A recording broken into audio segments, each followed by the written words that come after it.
بسم اللہ الرحمن الرحیم۔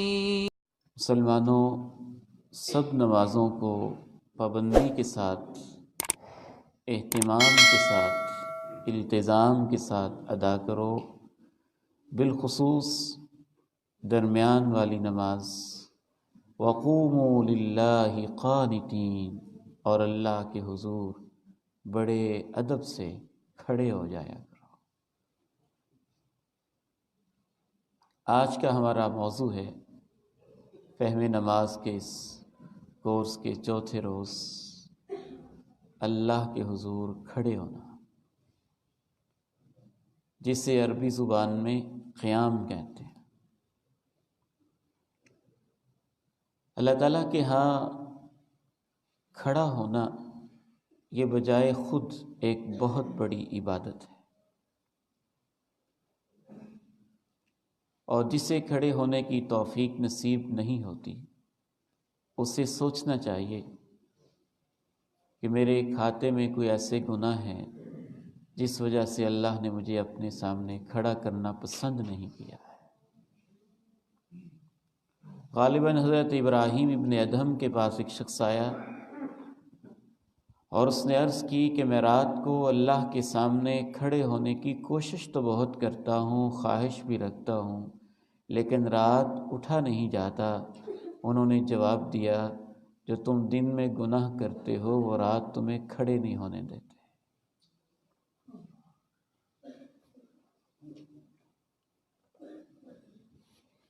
یہ اللہ کے سامنے کھڑا ہونا اللہ کو اتنا پسند ہے کہ ابتدائی اللہ تعالیٰ نے جو آیات اور سور نازل کی، ان میں سے ایک ابتدائی سورہ میں اللہ تعالیٰ نے اپنے پیارے نبی علیہ السلام سے مخاطب ہو کر کہا،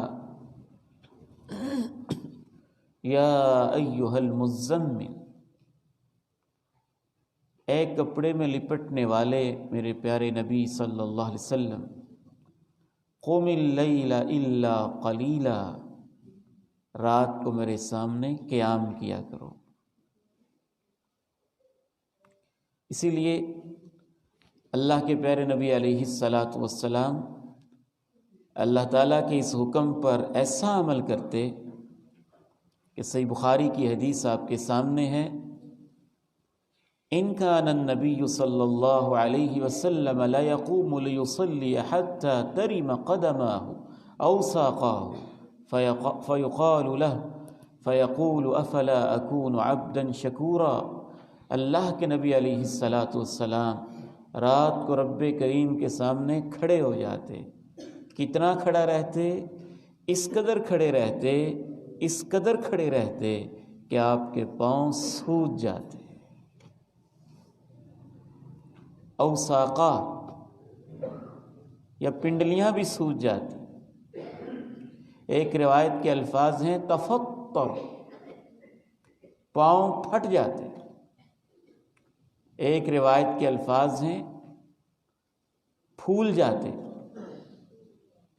امام ابن حجر رحمہ اللہ کہتے ہیں کہ ان روایات میں تضاد نہیں ہے، مطلب یہ ہے کہ پاؤں میں سوجن آتی، پھر آپ کھڑے رہتے، پھول جاتے، پھول کے تو پھر اس کے اندر تھوڑے تھوڑے شگاف پھٹنے کا جو ایک انداز ہے وہ شروع ہو جاتا۔ اس قدر اللہ کے پیارے نبی علیہ السلام اللہ کے سامنے کھڑے رہتے۔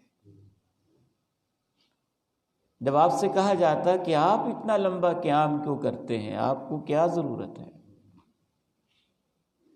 آپ کے لیے تو پہلے ہی سے سب کچھ گارنٹیڈ ہے، تو آپ فرماتے افلا اکون عبدا شکورا، جو میرے اوپر اللہ کے احسانات ہیں کیا میں کھڑے ہو کے اس کا شکر گزار بندہ نہ بنوں؟ قیام، کھڑے ہونا، نماز یہاں سے شروع ہوتی ہے نا، تکبیر تحریمہ ہم کہتے ہیں، ہاتھوں کو کھڑا کر کے ہم سرنڈر ہوتے ہیں، پھر ان کو سینے پہ باندھ کے رب کے سامنے غلامانہ انداز میں بڑے ادب کے ساتھ، عاجزی کے ساتھ، قانتین، پرسکون ہو کے کھڑے ہو جاتے۔ اسے قیام کہتے ہیں، بلکہ جو رات کی نماز ہے اس کا نام ہی قیام اللیل ہے، رات کو کھڑے ہونا۔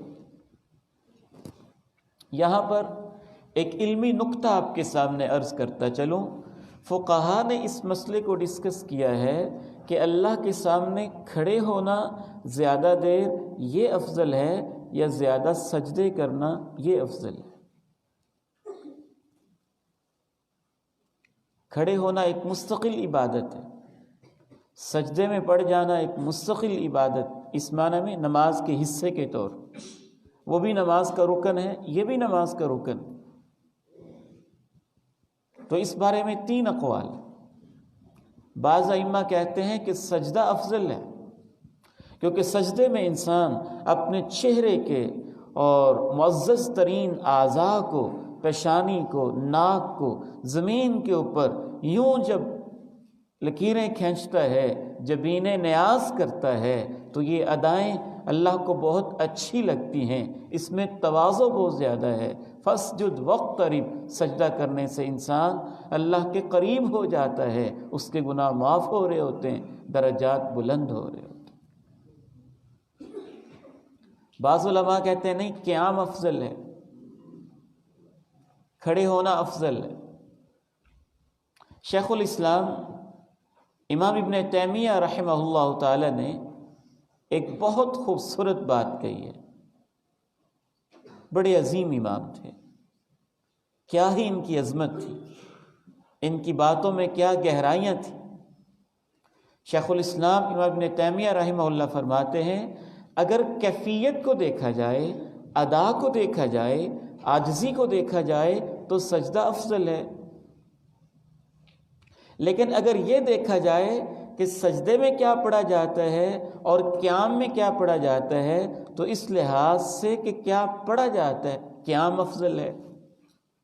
فرماتے ہیں کیونکہ قیام کے اندر قرآن پڑھا جاتا ہے، سورہ فاتحہ پڑھی جاتی ہے، وہ سب اذکار سے افضل ہے، وہ سب سے اعلیٰ ذکر ہے، اللہ کا کلام کا مقابلہ کوئی نہیں، اور سجدے کے اندر قرآن پڑھنا منع ہے۔ تو شیخ الاسلام امام ابن تیمیہ رحمہ اللہ فرماتے ہیں کہ کیفیت کے لحاظ سے، زیادہ عاجزی کے لحاظ سے سجدہ افضل ہے، لیکن پڑھنا کیا ہے اس لحاظ سے قیام افضل ہے۔ تو اگر دونوں کو کمپیریزن کیا جائے تو فرماتے ہیں اس لحاظ سے نتیجتاً دونوں برابر ہو جاتے ہیں،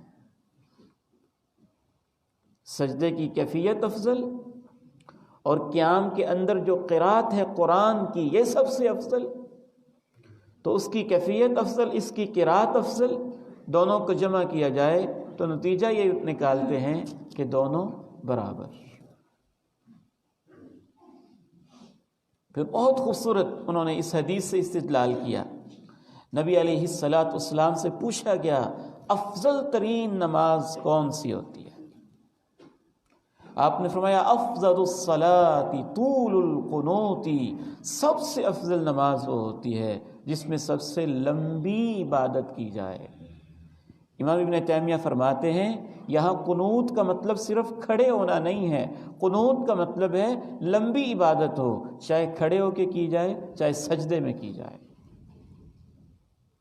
فرماتے ہیں قنوت کا لفظ دونوں میں بولا جاتا ہے، امن هو قانت آناء اللیل ساجدا وقائما، تو یہاں دونوں کے لیے اللہ نے لفظ قنوت استعمال کیا۔ نبی علیہ السلام بالخصوص رات کو تو اتنا لمبا قیام کرتے تھے کہ بعض احادیث سے یہ اندازہ ہوتا ہے کہ اللہ کے پیارے نبی علیہ السلام کبھی کبھی ایک رکعت کے اندر ہی تقریباً 5 پارے پڑھ جاتے تھے، ایک رکعت۔ وہ والی حدیث طویل جس میں آپ نے سورہ بقرہ پڑھی، نساء، آل عمران، مائدہ۔ امام اوزاعی رحمہ اللہ تعالی قیام کے بارے میں ایک بڑی عظیم بات کہتے ہیں۔ یہ تو ہمارے بھائیوں کو یاد ہو جانی چاہیے. من اطال قیام اللیل ہون اللہ علیہ وقوف یوم القیامہ. جو رات کو زیادہ دیر اللہ کے سامنے کھڑا رہتا ہے، کل قیامت کے دن 50,000 سال کے لیے جب کھڑا ہونا پڑے گا تو وہ دن اللہ اس کے لیے آسان کر دے گا، پل بھر میں گزرے گا. اہل ایمان کے لیے جتنا ان کا قیام لمبا ہوگا اتنا اس دن کا وقوف آسان ہو جائے گا. میرے دل میں اللہ تعالیٰ نے ایک بات ڈالی، اور صرف قیام اللیل ہی نہیں، اس بندہ ناچیز کے دل میں یہ احساس پیدا ہوتا ہے کہ نمازوں میں کھڑے ہونے کی انسان ٹریننگ لے لے کہ اللہ کے سامنے کھڑے کیسے ہونا ہے، یہ اس کو طریقہ آ جائے تو انشاءاللہ قیامت کے دن اللہ کے سامنے جب حساب کے لیے کھڑے ہوں گے تو حساب بھی آسان ہو جائے گا. کھڑے ہونے کی تربیت ہوگی نا، کہ یہاں بھی تو ہم اللہ کے سامنے کھڑے ہوتے، تو پھر وہاں کا کھڑا ہونا حساب کے لیے آسان ہو جائے. اس کی تائید اس حدیث سے ہوتی ہے. رسول اللہ صلی اللہ علیہ وسلم ارشاد فرماتے ہیں ان اول ما يحاسب به العبد يوم القیامہ من عمله صلاۃ. سب سے پہلے روز محشر جس چیز کا حساب لیا جائے گا وہ اس کی نماز ہوگی. فإن صلحت افلح وانجح. اگر نماز کے حساب میں کامیاب ہو گیا تو وہ کامیاب ہو جائے گا. وإن فسدت. اگر نماز ہی خراب نکلی خاب و خسر، گھاٹے میں رہے گا، بڑا نقصان اٹھائے گا.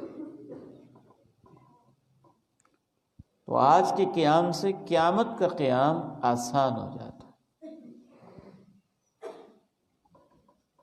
بالخصوص اگر اللہ تعالیٰ موقع دے دے، مجھے اور آپ کو دعا ہے اللہ تعالیٰ توفیق نصیب فرما دے، ہماری اولادوں کو بھی توفیق نصیب فرما دے رات کو کھڑے ہونے کا، تو اس کا اپنا ہی لطف ہے. یا ایھا المزمل قم اللیل الا قلیلا نصفه او انقص منه قلیلا او زد علیہ ورتل القرآن ترتیلا. ان ناشئة اللیل ہی اشد وطئا واقوم قیلا. اس میں کوئی شک ہی نہیں کہ رات کا کھڑا ہونا اس سے زیادہ خواہشات پہ کنٹرول بھی ملتا ہے، دل کو یکسوئی ملتی ہے. وَأَقْوَمُ قِيلًا. اور یہ انسان کی گفتار کو، بات کو سیدھا کر دیتا ہے.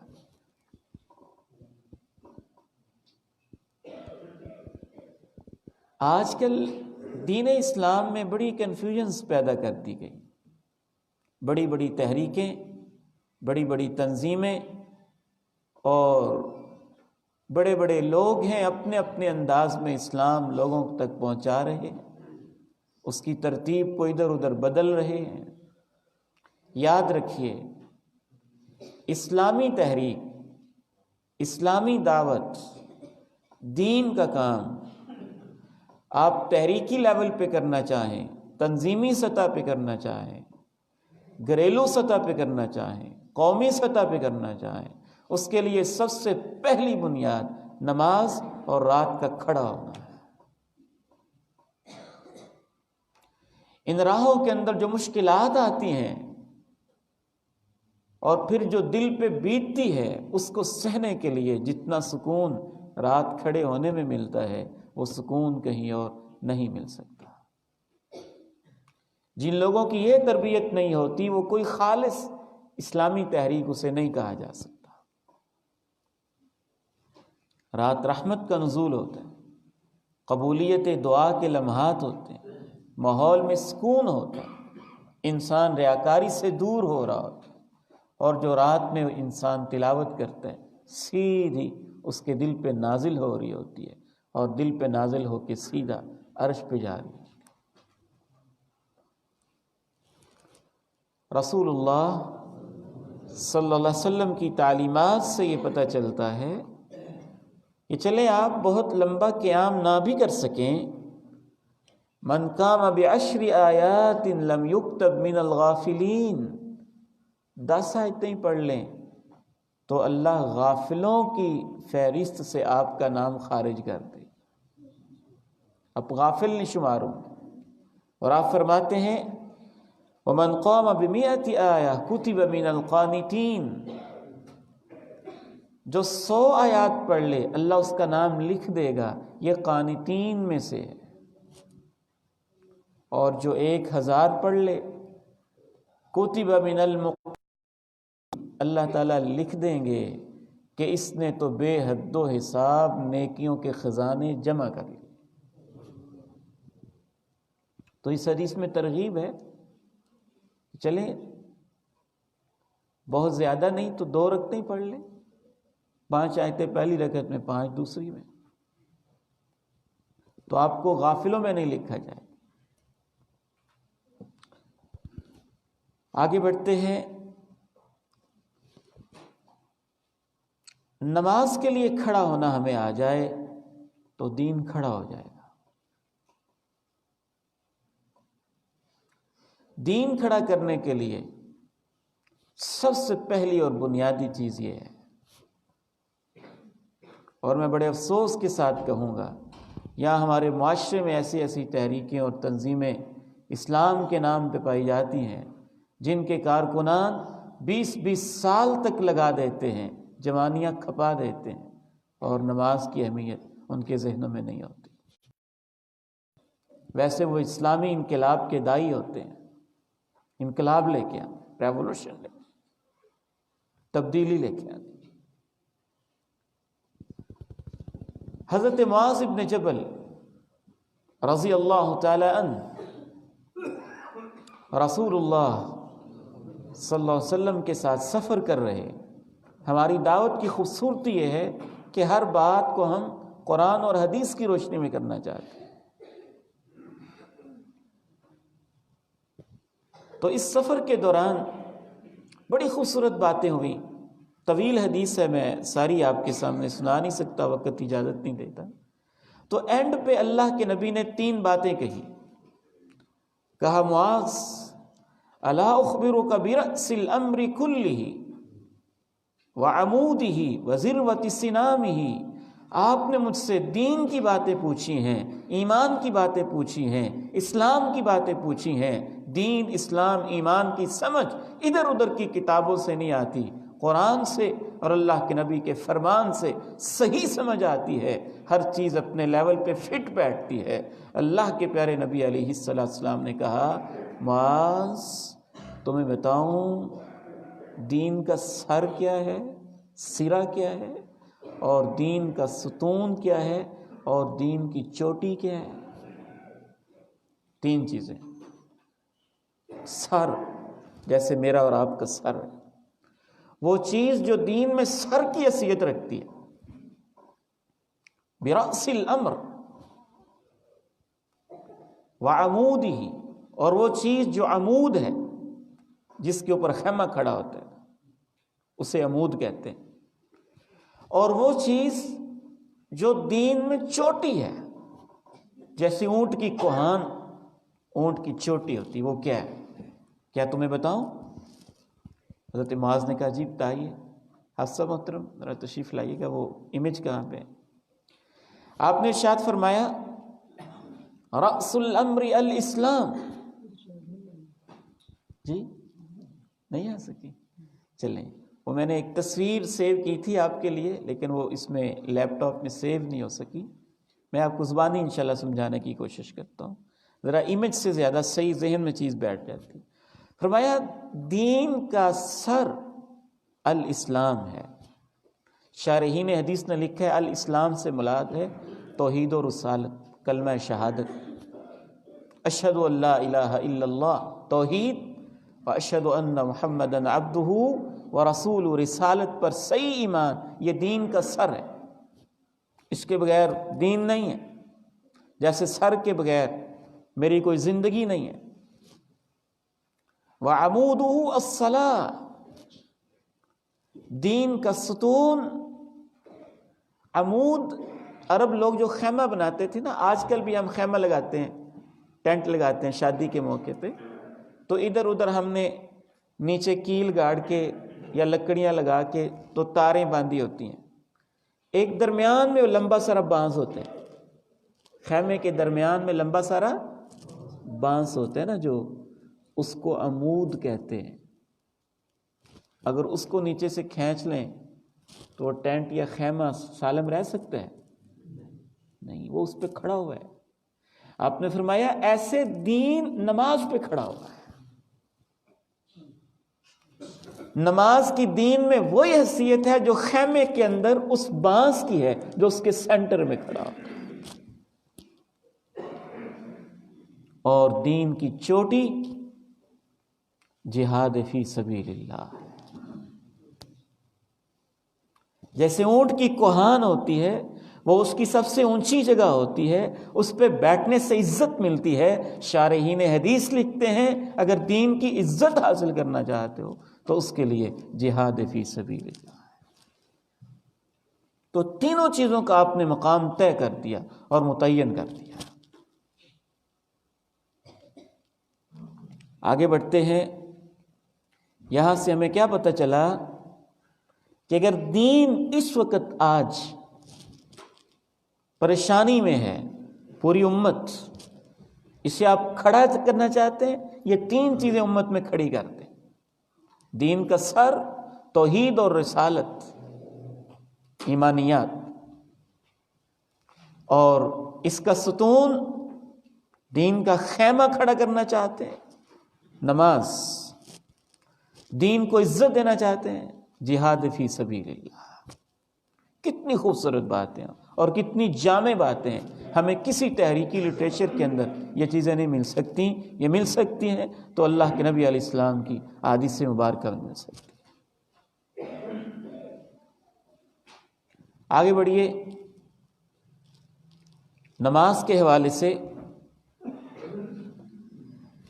اور قیام کے حوالے سے تھوڑا سا میں ذرا معذرت کے ساتھ، کسی بھائی کو تکلیف ہونا تو اس نے پریشان نہیں ہونا، چونکہ حق بات تو کہنی چاہیے نا، چاہے اس سے کسی کو تھوڑی سی تکلیف بھی ہو رہی ہو۔ یہ نماز میں قیام اور کھڑے ہونا، ہم آج اس سے ظاہری طور پر بھی کچھ کنی سی کترانے لگے ہیں جب سے کرسیاں آ گئی ہیں۔ قیام تو نماز کا رکن ہے۔ یہ کس نے کہا ہے کہ آپ کے گھٹنوں میں تکلیف ہے، آپ رکوع نہیں کر سکتے نا، سجدہ نہیں کر سکتے، تو آپ قیام بھی نہیں کرتے، آتے ہی کرسی پہ بیٹھ جاتے؟ میں ایک جگہ درس قرآن کے لیے گیا، مجھے ایک ساتھی ملے، میں بڑا حیران ہوا بات سن کے۔ وہی بھائی کو سامنے لے آئے، کہنے لگے عبید الرحمن بھائی اس کو سمجھائیں۔ میں نے کہا سمجھدار ہے نمازی، کیا سمجھاؤں؟ کہنے لگے 5-5 گھنٹے اپنے ہوٹل پہ کھڑے ہو کے دہی بیچتا ہے، کھڑے ہو کے مسجد میں آتا ہے کرسی پہ بیٹھ جاتا ہے۔ ہم اللہ کے سامنے کھڑے ہونے سے بھی کرنی کتراتے ہیں۔ یہ اصل چیز نہیں ہے۔ قیام اس سے پوچھے جو کھڑے ہو نہیں سکتے، کتنی لذت ہے اس میں۔ والد گرامی رحمہ اللہ جب کمزور ہو گئے، بڑھاپے میں آ گئے، کہنے لگے بیٹا بڑا دل چاہتا ہے کھڑے ہو کے نماز پڑھیں، آج مجھے کسی طریقے سے سہارے سے ہی کھڑا کر دیں۔ لذت آتی ہے، سجدہ کروا دیں، ہوتا نہیں۔ اس میں میں یہ سمجھتا ہوں کہ مجبوری کم ہے اور فیشن زیادہ بن چکا ہے۔ ہم نے مساجد میں کرسیوں کی بھرمار کر دی ہے، تھوڑی سی تکلیف کرسی پہ تشریف فرما ہو گئے۔ یہ اصل نہیں ہے۔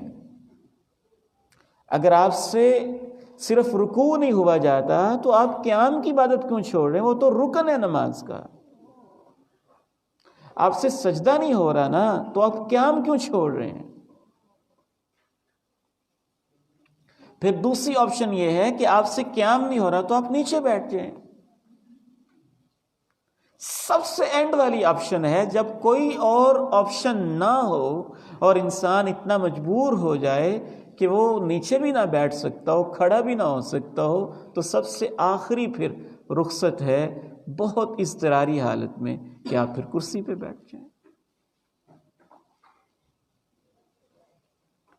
اہل علم جو محتاط ہیں انہوں نے یہ باتیں باقاعدہ طور پر لکھی ہیں کہ اگر آپ استطاعت کے باوجود کہ آپ کھڑے ہو سکتے ہیں، عموماً جو گھٹنوں کا مریض ہے وہ کھڑا تو ہو سکتا ہے، اس کے لیے نیچے بیٹھنا، سجدہ کرنا، یہ چیزیں یا بعض دفعہ رکوع مشکل ہوتا ہے. نبی علیہ السلام نے بھی یہی ارشاد فرمایا، صلی قائما، کھڑے ہو کے نماز پڑھو، فَإِن لَّمْ تَسْتَطِعْ، اگر کھڑے ہونے کی طاقت نہ ہو، فَقَاعِدًا، پھر بیٹھ کر، اگر بیٹھنے کی بھی طاقت نہ ہو، فَمُسْتَجِعًا، پھر لیٹ کر. تو اس میں تھوڑی سی ترتیب آپ بدلیں. میں یہ نہیں کہتا کہ کرسی پہ بیٹھنا جائز نہیں ہے، اس کے لیے جائز نہیں ہے جو کھڑا ہو سکتا ہے. جو کھڑا ہی نہیں ہو سکتا تو اس کی تو مجبوری ہے. پھر دوسری آپشن بھی ہے کہ وہ نیچے زمین پہ بیٹھ جائے نا، اللہ کے سامنے تو جتنا نیچے ہوں گے اتنا اچھا ہوگا نا. اگر نیچے نہیں بیٹھ سکتے تو پھر مجبوری ہے، اضطراری حالت ہے. آخری آپشن کے طور پہ اس کو رکھیں. تو قیام بہت بڑی نعمت ہے اور بہت بڑی عبادت ہے. اللہ سبحانہ و تعالیٰ کے سامنے ہاتھ باندھ کے کھڑے ہو جانا، اسٹینڈنگ پوزیشن میں رہنا، یہ انسان کے لیے بہت بڑی سعادت ہے. قیام میں کیا کرنا ہے؟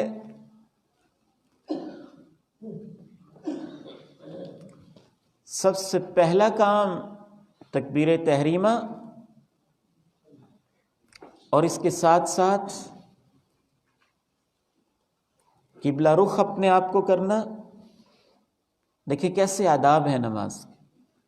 جب ہم قبلہ رخ ہوتے ہیں، ہماری ڈائریکشن ایک ہوتی ہے، ہماری سمت ایک ہوتی ہے، ہماری جہت ایک ہوتی ہے، سب کا رخ ایک طرف ہوتا ہے. اس میں ڈسپلن ہوتا ہے. اینما تولوا فثم وجہ اللہ، تم جدھر بھی پھر جاؤ ادھر ہی اللہ کا چہرہ ہے.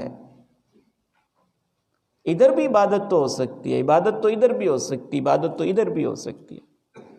اور دعا میں یہی ہوتا ہے، ادھر منہ کر کے دعا کر لیں، ادھر منہ کر کے کر لیں، ادھر منہ کر کے کر لیں، کوئی حرج تو نہیں ہے.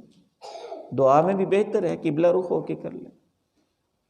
تو نماز میں لیکن یہ ضروری ہے. کیوں ضروری ہے؟ تاکہ مسلمانوں کی ڈائریکشن ایک ہو جائے، ان کی سمت ایک ہو جائے، ان میں یگانگت، اتحاد، اتفاق، یکرخی، یکسوئی، یہ چیزیں نظر آئے، ڈسپلن اور نظم و ضبط نظر آئے.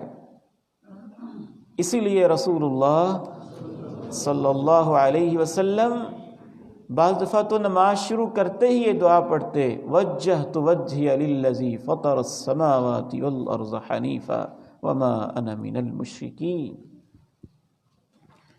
آپ کا چہرہ، آپ کا قبلہ، آپ کی سمت قبلے کی طرف ہوگی. تو اس میں ضرورت ہے کہ ہم اپنی زندگی کی ڈائریکشن، سمت ویسے بھی ٹھیک کریں نا. آدھے گھنٹے کے لیے ڈائریکشن ٹھیک ہوگی، 10 منٹ کے لیے قبلے کی طرف ہوگی، اور باقی 22-23 گھنٹے صنم خانوں کی طرف رہی، تو 10 منٹ کے لیے قبلے کی طرف رخ کرنا اسے کیا فائدہ دے گا؟ نماز کا پیغام ہے کہ اپنی زندگی کی ڈائریکشن بدلیں، اسے اللہ کی طرف لگائیں. ان صلاتی ونسکی ومحیای ومماتی للہ رب العالمین میری نماز، میری قربانی، میرا جینا، میرا مرنا، اللہ سب کچھ تیرے لیے۔ نماز تو دین کی بنیاد ہے نا، یہ ٹھیک ہو جائے تو ہم ٹھیک ہو جائیں، معاشرہ ٹھیک ہو جائے۔ تو اس میں سب سے پہلے اپنے ڈائریکشن ٹھیک کرتے ہیں، ڈائریکشن ٹھیک کرنے کے بعد یوں سرنڈر کرتے ہیں، ہاتھ کھڑے کرتے ہیں، ہاتھ کھڑے کرنے کے بعد غلامانہ انداز میں اس کو باندھ لیتے ہیں، پھر ہم اپنی نگاہوں کو جھکا لیتے ہیں۔ کیسی خوبصورت ادائیں! جھکانے کے بعد اور تکبیر تحریمہ اور دعائے استفتاح کے بعد پھر ہم سورۃ الفاتحہ پڑھتے ہیں۔ سورۃ الفاتحہ بجائے خود اس لائق ہے کہ اس پر کئی کئی دن رک کے سوچا جائے کہ کتنی عظیم سورت ہے اور اس میں ہم اللہ سے کیا باتیں کر رہے ہوتے ہیں۔ انشاءاللہ ہم ایک دن ضرور اس پہ رکیں گے، لیکن آج صرف ہم اس پہ رکیں گے کہ سورہ فاتحہ کتنی عظیم ہے، اس کا نماز میں پڑھنا کتنا ضروری ہے۔ تو جو سورہ الفاتحہ ہے اس کے نام بھی بہت سارے ہیں اور متعدد نام احادیث مبارکہ سے ثابت ہیں، اور جب کسی چیز کے نام زیادہ ہوں تو یہ بھی اس کی عظمت کا اظہار ہوتا ہے کہ اس کے اندر اتنی خوبیاں ہیں، اتنی کوالٹیز ہیں، اتنی پراپرٹیز اور خصوصیات ہیں جس کی وجہ سے اس کے نام بھی بہت سارے ہیں۔ سورہ فاتحہ کا ایک نام ہے فاتحہ۔ فاتحہ کا معنی ہے فتح، کھولنا، شروع کرنا۔ اس سے اللہ کی کتاب شروع ہوتی ہے۔ اللہ کا قرآن اس سے شروع ہوتا ہے، اس لیے اس کو فاتحہ کہتے ہیں۔ ایک اس سورہ کا نام ہے سورۃ الحمد، اللہ کی تعریف والی سورت، کیونکہ اس سورت کا آغاز الحمدللہ رب العالمین سے ہوتا ہے۔ ایک اس کا نام ہے السبع المثانی، سبع کا معنی ہے 7 اور المثانی کا معنی ہے بار بار دہرائی جانے والی، کیونکہ اس کے اندر وہ 7 آیات ہیں جو بار بار دہرائی جاتی ہیں، کثرت سے دہرائی جاتی ہیں۔ ایک اس کا نام ہے ام القرآن، ایک اس کا نام ہے ام الکتاب، اور ایک سورہ فاتحہ کا نام ہے القرآن العظیم۔ پورے قرآن کا نام بھی قرآن ہے اور صرف سورہ فاتحہ کا نام بھی ایک ہے القرآن العظیم، قرآن عظیم۔ کیوں؟ اس لیے کہ اس میں پورے قرآن کا خلاصہ ہے، یہ پورے قرآن کی بنیاد ہے۔ قرآن مجید کے جتنے بھی مضامین ہیں ان کا خلاصہ اللہ تعالیٰ نے اس سورہ مبارکہ میں رکھا ہوا ہے۔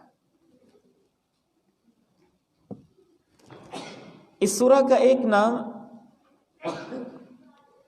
صلاۃ بھی ہے، صلاۃ، نماز۔ وہ ہے، یہ نماز کا بھی خلاصہ ہے، یہ نماز کی بھی روح ہے۔ نماز میں ہم نے سیکھا تھا کہ اللہ کی تعریف ہوتی ہے، پھر اہل ایمان کے لیے دعائیں، اپنے لیے دعائیں، اور یہ سارا خلاصہ پورے قرآن کا بھی، پوری نماز کا بھی سورہ فاتحہ کے اندر ہے۔ بعض غیر مسلم لوگ جو نئے نئے مسلمان ہوئے نا، ان کے بارے میں میں نے کئی واقعات پڑھے کہ صرف سورہ فاتحہ پڑھ کے کچھ لوگ مسلمان ہو گئے، کہ اتنی عظیم سورت انہوں نے کمپیریزن کیا، انجیل کیسے شروع ہوتی ہے، تورات کیسے شروع ہوتی ہے، پھر انہوں نے کمپیئر کیا قرآن مجید میں کتنی خوبصورت یہ ایک سورہ ہے، صرف سورہ فاتحہ نے ان کو کلمہ پڑھنے پر مجبور کر دیا۔ اس حوالے سے چند ایک احادیث میں آپ کے سامنے عرض کرنا چاہتا ہوں، جس سے ہمیں اندازہ ہوگا کہ یہ کتنی عظیم سورت ہے۔ سب سے پہلی حدیث ہے حضرت ابن عباس رضی اللہ تعالیٰ۔ اس صورت کو اللہ تعالیٰ نے اسپیشل طریقے سے نازل کیا، اور رسول اللہ صلی اللہ علیہ وسلم تشریف فرما تھے، جناب جبریل پاس بیٹھے ہوئے تھے، سمع نقیزا من السماء، آسمان سے آواز آئی جیسے دروازہ کھلنے کی آواز ہوتی ہے۔ جناب جبریل امین نے اوپر سر اٹھایا آسمان کی طرف، کہا ہے اللہ کے پیارے نبی علیہ الصلاۃ والسلام، ھذا باب من السماء فتح اليوم لم يفتح قط الا اليوم۔ میں اپنی نورانی نگاہوں کے ساتھ اے اللہ کے پیارے نبی علیہ السلام دیکھ رہا ہوں، آج آسمان کا دروازہ کھلا ہے جو آج سے پہلے کبھی نہیں کھلا تھا۔ پھر کہا آسمانوں سے ایک فرشتہ اتر رہا ہے جو آج سے پہلے کبھی نہیں اترا تھا، صرف آج اترا، اسپیشل۔ اتنے میں وہ فرشتہ آ گیا، اس نے اللہ کے پیارے نبی علیہ السلام کو سلام پیش کیا اور کہا ابشر بنورین اوتیتہما، اے اللہ کے پیارے نبی علیہ الصلاۃ والسلام، آپ کو مبارک ہو، اللہ نے آپ کو 2 نور دیے ہیں، اور وہ 2 نور ایسے ہیں جو صرف آپ کو ملے ہیں، آپ سے پہلے کسی نبی کو نصیب نہیں۔ سورہ فاتحہ اور سورہ بقرہ کی آخری آیات، سورہ فاتحہ اور سورہ بقرہ کی آخری آیات، یہ حدیث صحیح مسلم میں ہے، حدیث نمبر 806 نوٹ کیا ہوا ہے۔ تو کیسا اہتمام کیا اللہ نے اس سورہ کو نازل کرنے کے لیے۔ وہ فرشتہ جو کبھی نہیں اترا وہ اترا، وہ دروازہ جو کبھی نہیں کھلا وہ کھولا گیا۔ یوں تو پورا قرآن اتر رہا تھا، لیکن اس کے لیے جبریل امین کے علاوہ ایک اسپیشل فرشتہ اترا یہ پیغام دینے کے لیے، آپ کو مبارک ہو۔ پھر اس نے کہا یہ 2 نور ہیں، پھر اس نے کہا آپ کو ملے ہیں، پھر اس نے کہا آپ سے پہلے کسی نبی کو نہیں ملے۔ تو اس حدیث کے اندر ہی سورہ فاتحہ کی 5 خصوصیات جمع ہیں۔ ایک اور حدیث ملاحظہ کیجئے، یہاں آپ کے سامنے شاید نہیں نوٹ ہو سکی، حضرت ابی بن کعب رضی اللہ تعالی عنہ، قرآن کے قاری، اللہ کے پیارے نبی علیہ الصلاۃ والسلام نے ایک موقع پر ان سے کہا ابی،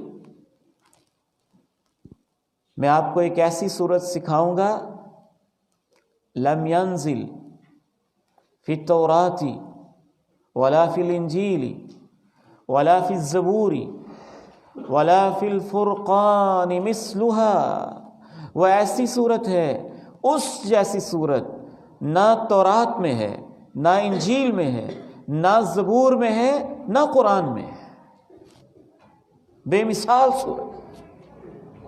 حضرت ابی ابن کعب سے آپ نے کہا نماز میں کیا پڑھتے ہو؟ تو حضرت ابی ابن کعب نے کہا، پڑھنا شروع کر دیا الحمدللہ رب العالمین الرحمن الرحیم، سورہ فاتحہ۔ تو اللہ کے پیارے نبی علیہ السلام نے دوبارہ ارشاد فرمایا والذی نفسی بیدہ، مجھے اس ذات کی قسم ہے جس کے ہاتھ میں میری جان ہے، کہ اس جیسی صورت اللہ نے نہ تورات میں اتاری ہے، نہ انجیل میں، نہ زبور میں، اور نہ ہی قرآن مجید میں۔ گویا یہ بے مثال صورت ہے، پوری انسانی تاریخ میں اور نبوت کی تاریخ میں اور وحی کی تاریخ میں جو کچھ بھی اللہ نے سارے نبیوں پر اتارا، اس جیسی کوئی چیز نہیں ہے۔ کیا خیال ہے؟ پیر صاحب کا تویز اس سے بہتر ہوتا ہوگا، ہم اسے چھوڑ کے وہ لینے چلے جاتے ہیں۔ لوگوں کے بتائے ہوئے ادھر ادھر کے منتر اس سے ہمیں بہتر لگتے ہوں، یعنی فرشتہ تو آ کے کہہ رہے کسی نبی کو بھی اس جیسی چیز نہیں ملی، تو اور لوگوں کے پاس شاید سورہ فاتحہ سے اچھی اچھی چیزیں ہوں گی، نبیوں کو نہیں ملی، ان کو مل گئی۔ سب ہمارے ایمان کی کمزوریاں ہیں، ہمارے عقیدے کی کمزوریاں ہیں، اور قرآن کے ساتھ تعلق کی کمزوریاں ہیں۔ امت کھڑی ہو جائے گی نماز کی اصلاح سے، عقیدہ درست ہو جائے گا نماز کی اصلاح سے، اخلاق درست ہو جائے گا نماز کی اصلاح سے، معاملات درست ہو جائیں گے نماز کی اصلاح سے، دنیا بھی سنور جائے گی، قبر بھی سنور جائے گی، آخرت بھی سنور جائے گی نماز کی اصلاح سے۔ قد افلح المؤمنون الذین هم فی صلاتهم خاشعون، وہ مومن کامیاب ہیں جو اپنی نمازوں میں خشوع اختیار کر لیتے ہیں۔ گہرائی سے سمجھیں تو قیام میں ہمارا تعلق، ہماری سمت بھی ٹھیک ہوتی ہے، ہمارے اندر عاجزی، نگاہیں جھک جاتی ہیں، ہاتھ بن جاتے ہیں، غلامی شروع ہو جاتی ہے، اور اہم ترین چیز ہمارا قرآن سے اور سورہ فاتحہ سے رشتہ جڑ جاتا ہے۔ اس امت کا رشتہ جڑے تو صحیح قرآن سے، پھر دیکھنا امت کی اصلاح کیسے ہوتی ہے۔ ایک تیسری حدیث حضرت ابو سعید ابن معلّہ رضی اللہ تعالی عنہ، یہ نبی علیہ السلام کے صحابی خاص ہیں۔ مسجد میں آپ موجود ہیں، آپ نے اپنے شاگرد کے ہاتھ کو پکڑ کے کہا، ابو سعید لو علمنک اعظم سورۃ فی القرآن، اس مسجد سے نکلنے سے پہلے میں تمہیں ایسی سورت سکھاؤں گا جو قرآن کی سب سے عظیم سورت ہے۔ کہتے ہیں اللہ کے پیارے نبی دروازے سے نکلنے لگے، میں نے کہا اللہ کے پیارے نبی آپ کا وعدہ تھا، وہ سب سے عظیم سورت کون سی ہے؟ آپ نے فرمایا، جب انہوں نے یاد دلایا تو آپ نے ارشاد فرمایا، الحمدللہ رب العالمین ہی السبع المثانی والقرآن العظیم الذی اوتیتہ، وہ سورت الحمدللہ رب العالمین ہے۔ یہ بھی سورہ فاتحہ کا ایک نام ہے نا، یعنی وہ سورت سورہ فاتحہ ہے، یہی وہ 7 آیتیں ہیں جو بار بار دہرائی گئی ہیں، اور یہ تو قرآن عظیم ہے۔ آگے بڑھیے، چوتھی حدیث، اس میں شفا ہے، سورہ فاتحہ میں شفا ہے۔ امام ابن قیم الجوزیہ رحمہ اللہ تعالیٰ فرماتے ہیں سورہ فاتحہ میں جسم کی بھی شفا ہے، دل کی بھی شفا ہے۔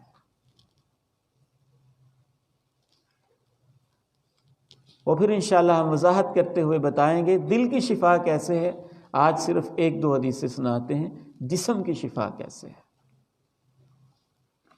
حضرت ابو سعید خدری رضی اللہ تعالیٰ عنہ بیان فرماتے ہیں، یہ صحیح بخاری کی حدیث ہے۔ حضرت ابو سعید خدری رضی اللہ تعالیٰ عنہ بیان فرماتے ہیں کہ ہم ایک سفر میں تھے، راستے میں بھوک لگی ہوگی۔ ایک روایت میں وضاحت ہے کہ کسی قبیلے کے پاس گئے، وہ کافر بھی تھے اور بخیل بھی تھے، ایک تو بے دین اور اوپر سے بد اخلاق بھی۔ جب مہمان ہیں انہوں نے کہا ہم کیا کریں؟ پھر کیا ہوا، ایک ان کی بچی باغی آئی، کہنے لگی ہمارے سردار صاحب کو تو سانپ نے کاٹ لیا ہے، مرد بھی کوئی نہیں ہے، تم اچھے بھلے لوگ معلوم ہوتے ہو، کوئی دم کر سکتا ہے آپ میں سے؟ تو حضرت ابو سعید خدری رضی اللہ تعالیٰ عنہ دم کرنے گئے، سانپ نے کاٹا ہوا تھا، دم کرتے گئے اور اللہ نے ان کے سردار کو شفا یاب فرما دیا۔ اس نے 30 بکریاں دیں، 30 سردار تھا، مالدار انسان تھا، اس نے 30 بکریاں دیں۔ اور ایک روایت میں آتا ہے کہ خود انہوں نے کہا کہ تم نے چونکہ ہماری میزبانی نہیں کی ہے، دم کروں گا بشرطے کہ 30 بکریاں دو، تو وہ مان گئے۔ تو پھر جب واپس آئے تو صحابہ نے پوچھا کہ آپ کو دم آتا ہے؟ سانپ کا دم آتا ہے آپ کو؟ زہر ختم کرنے کا دم آتا ہے؟ حضرت ابو سعید خدری رضی اللہ تعالیٰ عنہ کہنے لگے مجھے کوئی دم دم نہیں آتا، میں تو فاتحہ ام الکتاب پڑھتا رہا ہوں، اللہ نے شفا نصیب فرما دی۔ تو صحابہ نے کہا دیکھو بکریاں ہم نے لے لی ہیں، لیکن جب تک اللہ کے نبی کے پاس پہنچ کے پوچھیں گے نہیں تب تک ہم کچھ نہیں کریں گے۔ اللہ کے پیارے نبی علیہ السلام کے پاس گئے تو پوچھا مسئلہ کہ ہم نے اس طرح دم کیا ہے اور 30 بکریاں لے لی ہیں۔ آپ نے فرمایا کوئی حرج نہیں، تمہیں کیسے پتہ چلا کہ سورہ فاتحہ تو خود ایک عظیم دم ہے، وما کان یدریہ انہا رقیہ اقسموا واضربوا لی بسہم، یہ آپس میں تقسیم کر لو، اور ان کی دل جوئی کے لیے اللہ کے پیارے نبی نے فرمایا ہوگا، یہ نہ سمجھنا تمہارے لیے حرام ہے، میرا بھی ایک حصہ رکھنا، تاکہ صحابہ شک میں نہ رہے کہ شاید دم پر کوئی چیز لینا جائز ہے کہ نہیں۔ ہم خواہ مخواہ اس کو ناجائز سمجھتے ہیں، ایسی کوئی بات نہیں ہے۔ ایک ڈاکٹر اپنی 20-21 سال کی جو اس کی سکلز ہوتی ہیں وہ استعمال کر کے آپ کو انجیکشن لگا کے آپ سے فیس ریسیو کر سکتا ہے، تو ایک دم کرنے والا جو وقت نکال رہا ہے اور اس کی بھی علمی صلاحیت ہے، اگر دم کے نتیجے میں کچھ لے لیتا ہے تو انشاءاللہ اس حدیث سے پتہ چلتا ہے کہ اس میں کوئی گناہ والی بات نہیں ہے۔ تو ایکسپلائٹ نہیں کرنا چاہیے، ادھر ادھر کے ڈرامے وغیرہ نہیں کرنے چاہیے، وہ غلط بات ہے۔ صحیح سیدھا دم ہو شرعی تو کوئی حرج نہیں انشاءاللہ۔ یہاں امام ابن قیم الجوزیہ رحمہ اللہ نے ایک بڑی خوبصورت بات لکھی، فرماتے ہیں دم کے لیے 3 چیزیں ضروری ہوتی ہیں صحیح فائدہ حاصل کرنے کے لیے۔ ایک دم کرنے والا، اس کا بھی ایمان ٹھیک ہو، دم کروانے والا، اور نمبر 3 دم کے الفاظ۔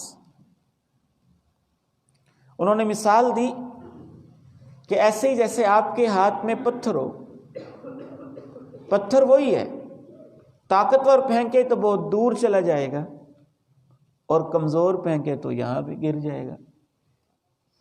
الفاظ وہی ہوتے ہیں، بعض دفعہ زیادہ ایمان والا بندہ پڑھے تو اس کا اثر بہت دور چلا جاتا ہے، کمزور پڑھے تو اثر پیچھے رہ جاتا ہے۔ پھر جس جگہ دم کیا جا رہا ہے، جس شخص کو کیا جا رہا ہے، اس کا بھی ایک اس میں رول ہوتا ہے کہ اس کا ایمان کیسا ہے دم کے اوپر، اللہ کے کلام کے اوپر۔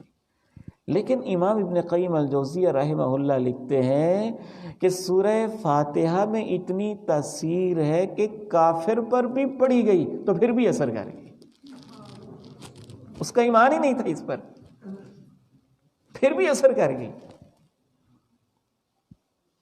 فرماتے ہیں صرف کافر ہی نہیں تھا بھی بخیل، علاقے کا سردار ہے، مسافر لوگ آئے ہیں، ان کو کھانا مانگ رہے پھر بھی نہیں دے رہا۔ کہتے ہیں کافر بھی تھا، بخیل بھی تھا، سورہ فاتحہ میں اتنی طاقت ہے کہ پھر بھی اثر کر گئی۔ مزید فرماتے ہیں اگر پڑھنے والا ایماندار ہو اور جس پر پڑھی جا رہی ہے وہ بھی ایماندار ہو تو پھر فاتحہ کے اندر اللہ نے کتنا اثر رکھا ہوگا۔ شفا ہے، بہت عظیم چیز ہے۔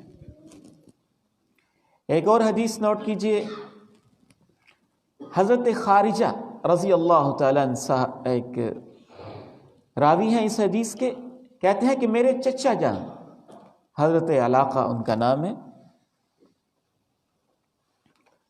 وہ نبی علیہ السلام کے پاس آئے، انہوں نے اسلام قبول کر لیا، واپس گئے تو راستے میں انہوں نے دیکھا بڑا عجیب منظر، ایک آدمی ہے، اس کو انہوں نے زنجیروں سے باندھا ہوا ہے۔ کس سے باندھا ہوا ہے؟ زنجیروں سے باندھا ہوا ہے، لوہے کی زنجیروں سے، اور وہ پاگل ہو چکا ہے۔ اللہ تعالیٰ میری اور آپ کی سینسز، شعور آخری سانس تک سلامت رکھے۔ کتنی بڑی نعمت ہے عقل اللہ تعالیٰ۔ گزشتہ سے پیوستہ سال میرا گلیات کے علاقے میں ایک درس سے قرآن و حدیث تھا، تو درس کے بعد ایک گھر کھانا تھا، بہت بڑی ان کی حویلی، اور انہوں نے بتایا کہ ہم ساؤتھ افریقہ میں ہمارا بزنس ہے، میں اس وقت یہاں آیا ہوا ہوں پاکستان۔ کافی بڑی حویلی. تو کھانے سے فارغ ہو کے بیٹھ گئے تو میں اس سے کہنے لگا کہ بھائی جان بچے وغیرہ نہیں نظر آ رہے. مجھے وہ منظر بڑا یاد رہتا ہے، اتنا مال، اتنی دولت. اور کہنے لگا اللہ اکبر. ایک کمرے میں مجھے لے گیا، وہاں اس کے بچہ رسیوں کے ساتھ بندھا ہوا تھا. ان کا بیٹا ہے لیکن دماغی طور پر مریض ہے. تو یہ گھر والوں کو مجبوراً کرنا پڑتا. تو پاگل ہو چکا تھا اور اس کے گھر والوں نے اس کو لوہے کی زنجیروں کے ساتھ باندھا ہوا تھا. تو یہ حضرت علاقہ رضی اللہ تعالیٰ عنہ کہتے ہیں کہ اس کے گھر والوں کے پاس سے جب میں گزرا تو کہنے لگے زہرا مریض بندے کی ہوتا ہے بیچارے کو کہیں سے کسی کا دم اثر کر جائے. کہنے لگے آپ کوئی دم کر لیتے ہیں، کوئی علاج کر لیتے ہیں؟ فرماتے ہیں کہ میں نے، ایک اور روایت میں وضاحت ہے کہ 3 دن صرف دم کیا. 3 دن 2 ٹائم صبح و شام سورہ فاتحہ پڑھ کے دم کرتا رہا، اور 3 دن کے بعد اللہ نے اس کے پاگل پن کو بالکل ختم فرما دیا. یہ سنن ابی داؤد کی حدیث ہے، حدیث نمبر 3420. اتنا بڑا مرض نہ جانے کتنے عرصے سے اسے لاحق تھا، اور سورہ فاتحہ کی برکت سے اللہ تعالیٰ نے کیسے شفا دی. امام ابن قیم الجوزیہ رحمہ اللہ تعالیٰ فرماتے ہیں کہ میں مکہ مکرمہ حج کے لیے گیا، وہاں مجھے بڑی سخت بیماریاں لگ گئیں اور بڑی تکلیفیں شروع ہو گئیں. میں صرف سورہ فاتحہ پڑھتا رہا اور زمزم پیتا رہا، اللہ نے میری ساری بیماریاں ختم فرما دی. شفا ہے یہ، اور بہت بڑی شفا ہے. اس حوالے سے 5ویں اور اہم ترین ایک بات، سورہ فاتحہ نماز ہے. اللہ تعالیٰ نے اس سورت کو نماز کہا ہے. اللہ کہتا ہے میرے بندے قسمت الصلاۃ بینی و بین عبدی، آدھی نماز تیری آدھی میری، آدھی تیری آدھی میری، تیرے میرے درمیان تقسیم. کیسے؟ اللہ تعالیٰ فرماتے ہیں کہ جب بندہ کہتا ہے الحمدللہ رب العالمین، تو اللہ کہتے ہیں حمدنی عبدی، میرے بندے نے میری تعریف کر دی ہے. بندہ کہتا ہے الرحمن الرحیم، اللہ فرماتے ہیں اثنى علی عبدی، میرے بندے نے میری ثنا بیان کر دی. بندہ کہتا ہے الرحمن الرحیم کے بعد مالک یوم الدین، رب تعالیٰ فرماتے ہیں مجدنی عبدی، میرے بندے نے میری عظمت بیان کی ہے. اللہ کہتے ہیں میرے بندے یہاں تک تو میرے لیے تھا، اب تو آگے اپنی باتیں کر. پھر بندہ کہتا ہے ایاک نعبد و ایاک نستعین، اللہ ہم تیری عبادت کرتے ہیں اور صرف تیری ہی کرتے ہیں اور صرف تجھ ہی سے مدد مانگتے ہیں. اس سورہ کو تعلیم المسئلہ بھی کہتے ہیں، دعا کا طریقہ سکھایا گیا ہے. پہلے اللہ کی تعریف، تعظیم، تمجید، پھر اپنی کسی نیکی کا حوالہ، اور اس کے بعد دعا ہو رہی ہے. پھر دعا بھی اللہ نے خود سکھا دی، کہیں کوئی چھوٹی موٹی چیز نہ مانگ لے.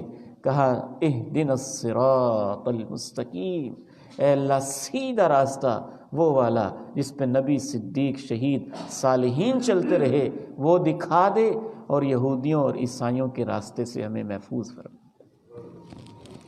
بہت عظیم صورت ہے. انشاءاللہ تعالی ہم اس پہ مزید رکیں گے، اور رک کر ایک ایک اس کی آیت پہ ہم غور و فکر کریں گے انشاءاللہ تعالی. جس نے یہ صورت نہیں پڑھی وہ 100 نفل بھی پڑھ لے، اس کی نماز نہیں ہوئی. وہ قرآن کے باقی پورے کے پورے 30 پارے پڑھ جائے. الف لام میم ذالک الکتاب سے پہلا پارہ شروع ہوتا ہے نا، تو الف لام میم سے شروع کر کے الناس کی سین تک 30 پارے پڑھ جائے، اگر اس نے سورہ فاتحہ نہیں پڑھی تو اس کی نماز نہیں ہوئی۔ نماز ہے ہی یہ نماز کا خلاصہ ہے، نماز کی روح ہے، نماز کی اسپرٹ ہے، اسے اللہ نے نماز کہا ہے، قسمت الصلاۃ بینی و بین عبدی۔ اس لیے امام بخاری رحمہ اللہ صحیح بخاری کے اندر لکھتے ہیں کہ اللہ کے پیارے نبی علیہ السلام نے ارشاد فرمایا، حضرت عبادہ بن صامت اس حدیث کو بیان کرنے والے ہیں، لا صلاۃ لمن لم یقرأ بفاتحۃ الکتاب، اللہ کے پیارے نبی نے فرمایا جو سورہ فاتحہ نہیں پڑھتا اس کی کوئی نماز نہیں ہے۔ تو امام بخاری اس حدیث کی وضاحت میں اپنے باب کے اندر اپنا یہ موقف پیش کرتے ہیں کہ اللہ کے پیارے نبی نے کہا ہے جو بھی نہیں پڑھتا، چاہے وہ اکیلا ہے، چاہے وہ امام کے پیچھے ہے، چاہے فرضی نماز پڑھ رہے، چاہے نفلی پڑھ رہے، چاہے نماز جنازہ پڑھ رہے، نماز عید پڑھ رہے، عید الاضحیٰ پڑھ رہے، عید الفطر پڑھ رہے، نماز کسوف پڑھ رہے، خسوف پڑھ رہے، نماز خوف پڑھ رہے، لا صلاۃ، کوئی نماز نہیں ہے اس شخص کی، لمن لم یقرأ بفاتحۃ الکتاب، جو سورہ فاتحہ نہیں پڑھتا ہے۔ ویسے میں آپ سے پوچھنا چاہتا ہوں، اور جو سورہ فاتحہ رٹی رٹائی پڑھتا ہے اور غور نہیں کرتا، جتنا وہ غور سے محروم ہے ثواب میں کمی تو آئے گی نا، نماز تو انشاءاللہ ہو جائے گی، لیکن جب نماز کی روح ہی یہ ہے تو اسے تو پھر سمجھنے کی بہت زیادہ ضرورت ہے، بہت کچھ ہے سورہ فاتحہ میں۔ انشاءاللہ تعالی جو ہمارا ہفتے کا لیکچر ہے وہ اسی موضوع پر ہوگا کہ سورہ فاتحہ ہمیں کیا پیغام دیتی ہے۔ انشاءاللہ ہماری کوشش ہوگی ایک لیکچر کے اندر ہی پوری سورہ فاتحہ کو ذرا شارٹ کر کے مختصر کر کے ہم تفصیلاً سمجھ لیں۔ آج صرف میں آپ کے سامنے سورہ فاتحہ کی تلاوت کر دیتا ہوں اور اس کا سادہ سا مختصر سا ترجمہ پیش کر دیتا ہوں، اور یہ گزارش ہے کہ کل چونکہ